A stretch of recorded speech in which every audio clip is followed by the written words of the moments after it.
Siapa sangka, seorang prajurit Kopassus asal Indonesia bisa menjadi sosok yang menggemparkan dunia internasional.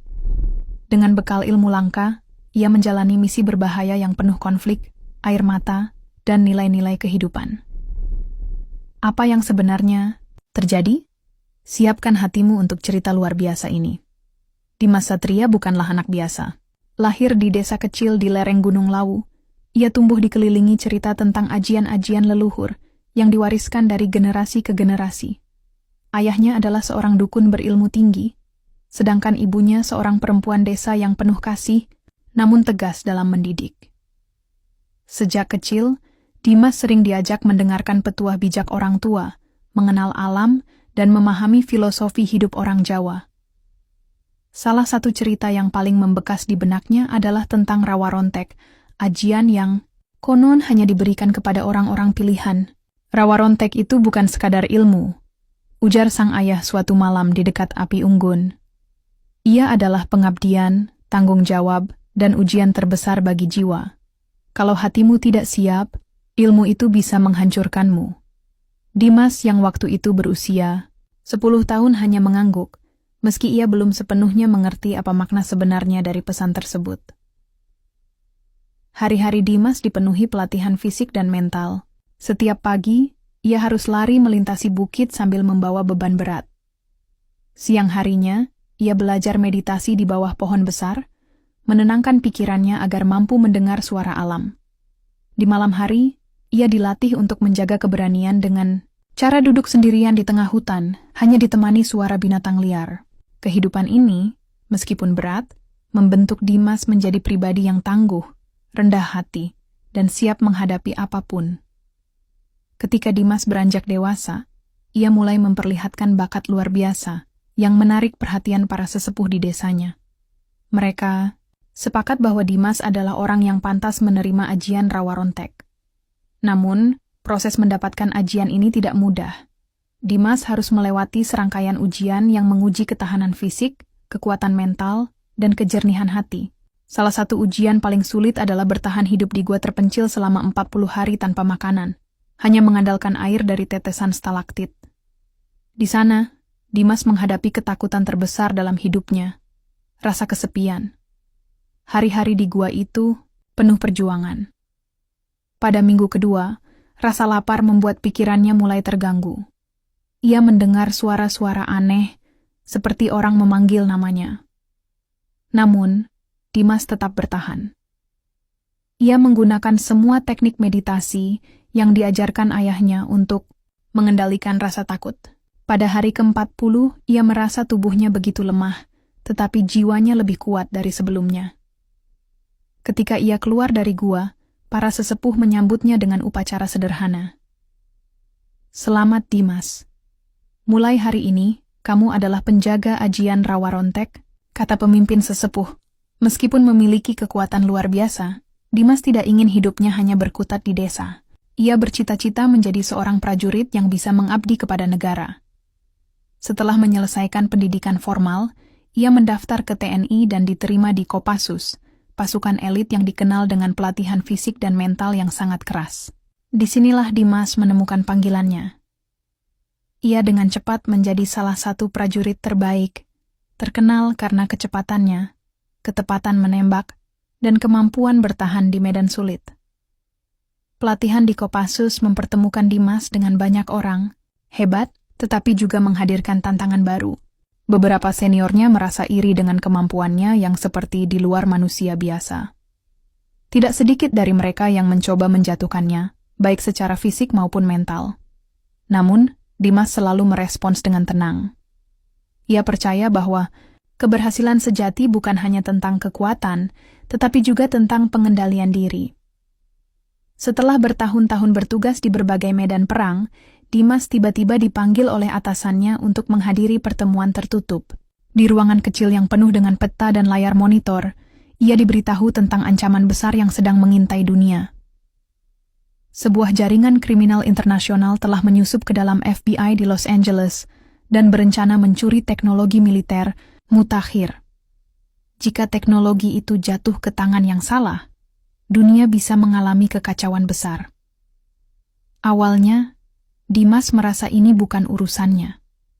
Ia hanya seorang prajurit yang tugasnya melindungi Indonesia, bukan negara lain. Namun, setelah mendengar bahwa teknologi itu juga dapat digunakan untuk menyerang Asia Tenggara, termasuk Indonesia, ia akhirnya setuju.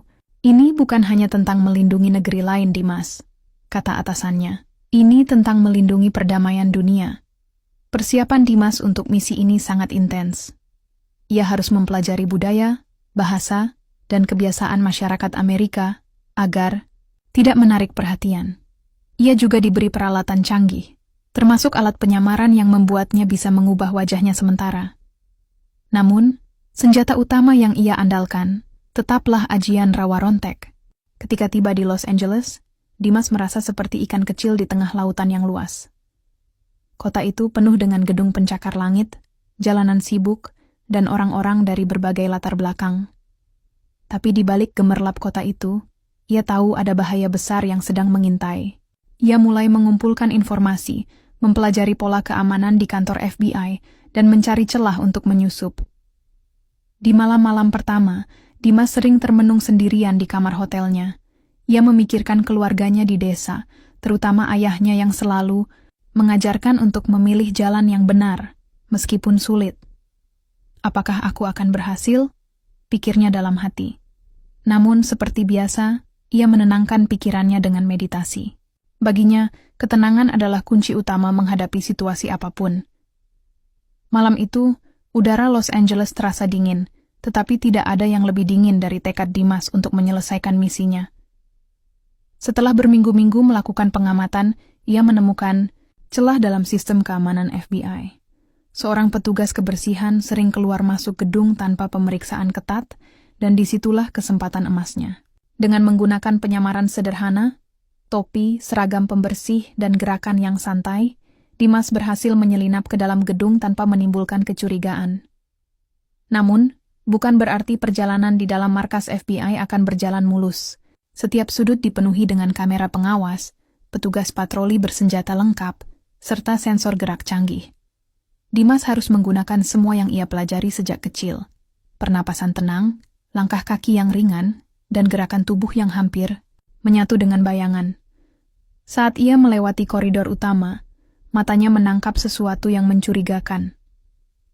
Dari balik kaca, ia melihat seorang pria berbicara dengan dua agen FBI. Pria itu bukan sembarang orang. Dimas mengenal wajahnya dari laporan intelijen. Leonard Krieger, seorang mantan ilmuwan pertahanan yang berkhianat, dan kini menjadi dalang di balik penyelundupan teknologi rahasia. Ia tidak hanya berusaha menjual rahasia militer, tetapi juga menciptakan senjata yang bisa menghancurkan dunia dalam hitungan detik. Dimas tahu ia tidak bisa langsung menyerang. Ia butuh strategi. Perlahan, ia merayap di sepanjang dinding, mencari akses ke ruang server tempat semua informasi penting tersimpan. Namun, tepat saat ia mendekati ruangan tersebut, sebuah suara lantang terdengar di belakangnya. "Hei kamu, berhenti di tempat!" Jantung Dimas berdegup kencang. Ia baru saja ketahuan. Tanpa berpikir panjang, Dimas melompat ke balik pilar dan menghindari tembakan pertama yang dilepaskan oleh agen yang menemukannya. Dengan kecepatan luar biasa, ia bergerak ke samping, mencari jalan keluar. Tapi sebelum ia sempat melakukan perlawanan, sebuah suara lain menghentikannya. "Tunggu, jangan tembak dia!" Seorang perempuan berambut pirang dengan seragam FBI berlari mendekat. Matanya tajam, penuh rasa ingin tahu. "Siapa kamu?" tanyanya, menodongkan pistol ke arah Dimas. Namun, berbeda dengan agen lainnya, perempuan ini tidak langsung menembak. Dimas tahu bahwa berbohong tidak akan ada gunanya. "Aku di sini untuk menghentikan Leonard Krieger," katanya dengan suara rendah. Perempuan itu mengernyit. "Aku juga," katanya singkat. "Namaku Rachel Monroe. Aku sudah lama curiga ada sesuatu yang janggal di FBI, tapi aku tidak punya cukup bukti. Jika kamu bisa membantuku mendapatkan data yang mengungkap pengkhianatan ini, aku akan membantumu keluar dari gedung ini hidup-hidup." Dimas menatapnya dalam-dalam.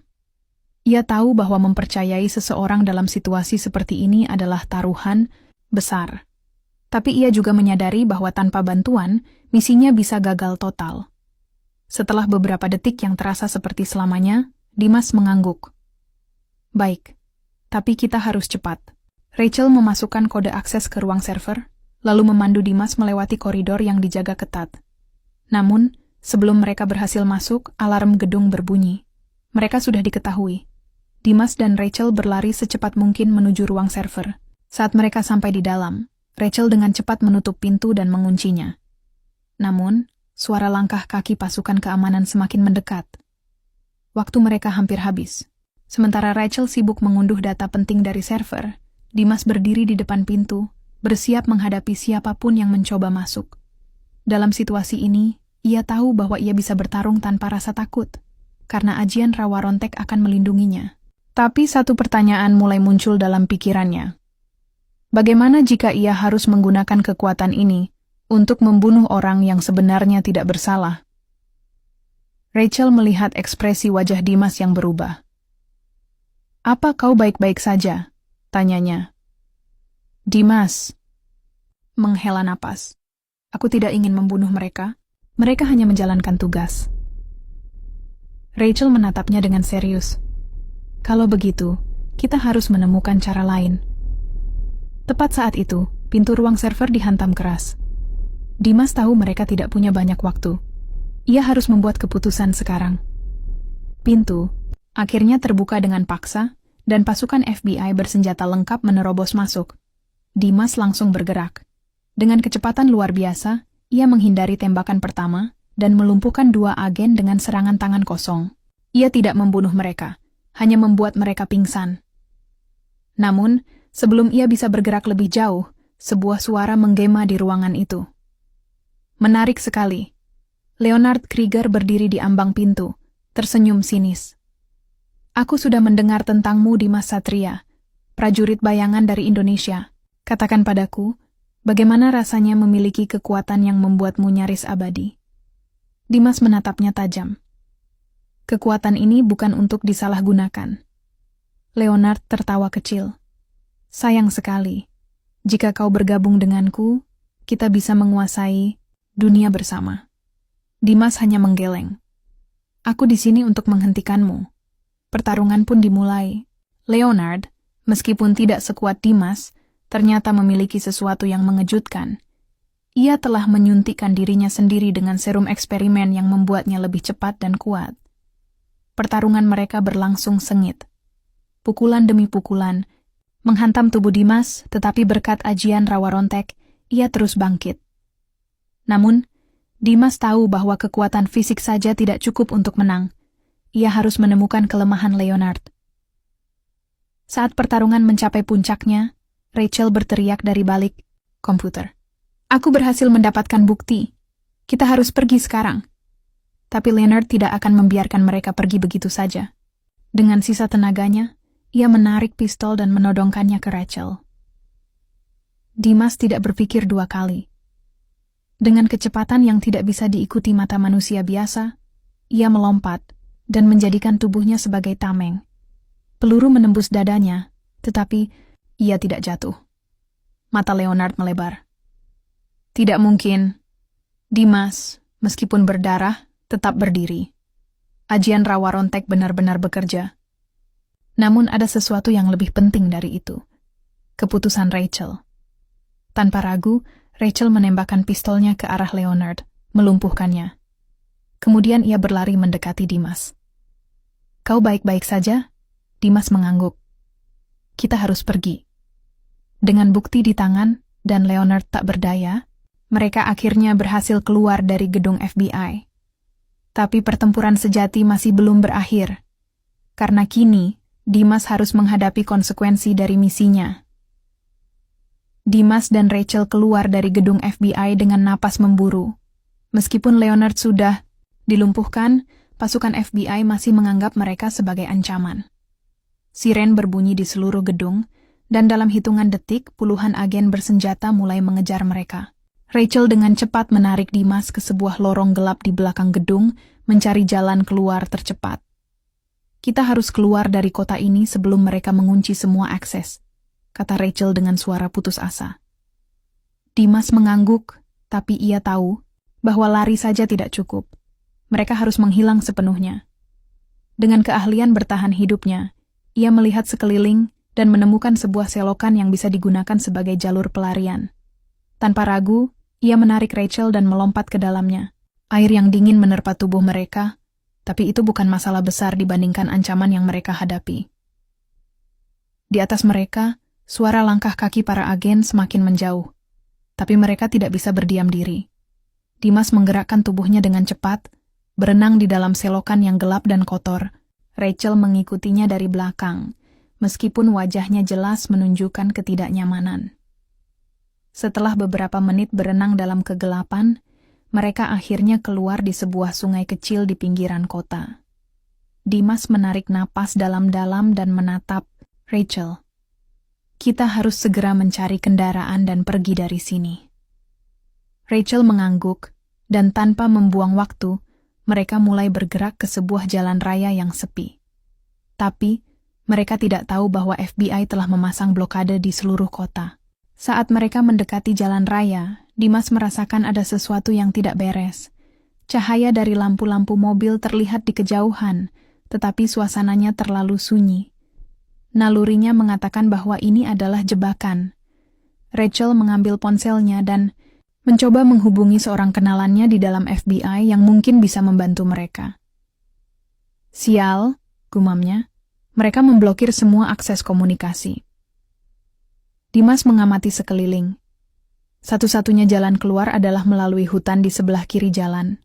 Tapi sebelum mereka bisa bergerak, suara keras terdengar. Jangan bergerak, angkat tangan kalian. Dimas dan Rachel berbalik. Puluhan agen FBI sudah mengepung mereka dengan senjata terangkat.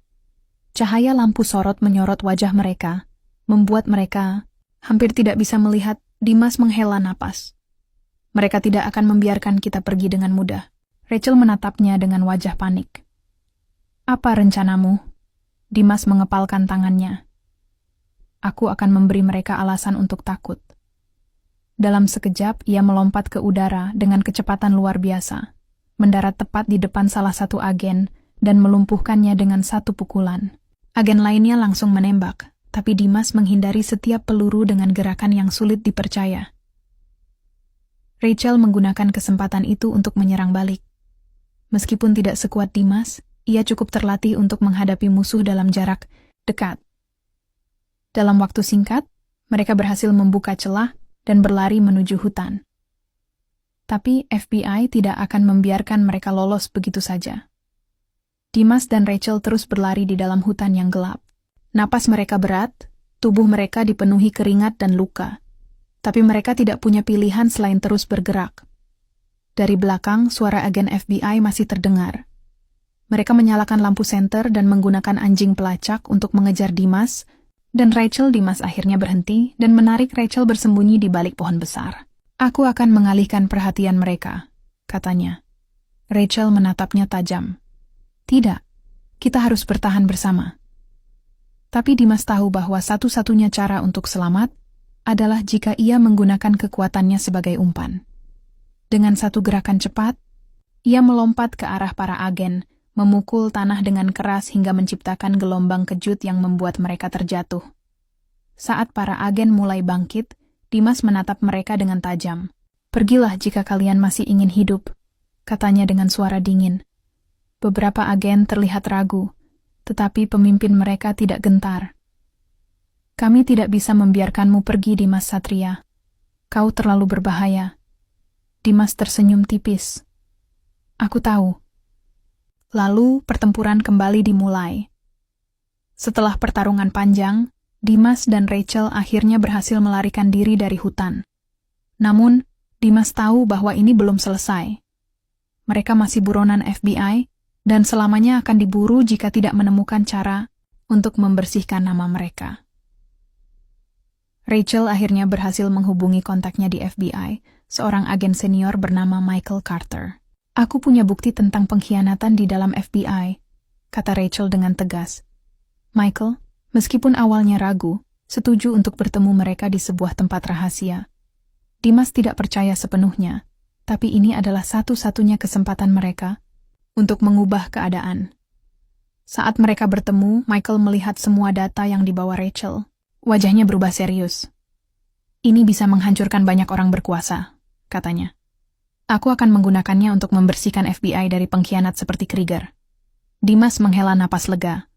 Tapi kemudian, Michael menatapnya dengan tatapan tajam. Tapi kau... Tetap masalah. Banyak orang yang ingin kepalamu. Rachel langsung berdiri. Dia menyelamatkan nyawa kita. Kau tidak bisa menangkapnya. Michael terdiam sejenak, lalu mengangguk. Aku bisa mengatur agar namanya dihapus dari daftar buronan. Tapi dia harus menghilang, selamanya. Dimas tahu bahwa ini adalah satu-satunya pilihan yang ia miliki. Beberapa hari kemudian, Dimas berdiri di tepi pantai yang sepi, menatap lautan luas. Rachel berdiri di sampingnya.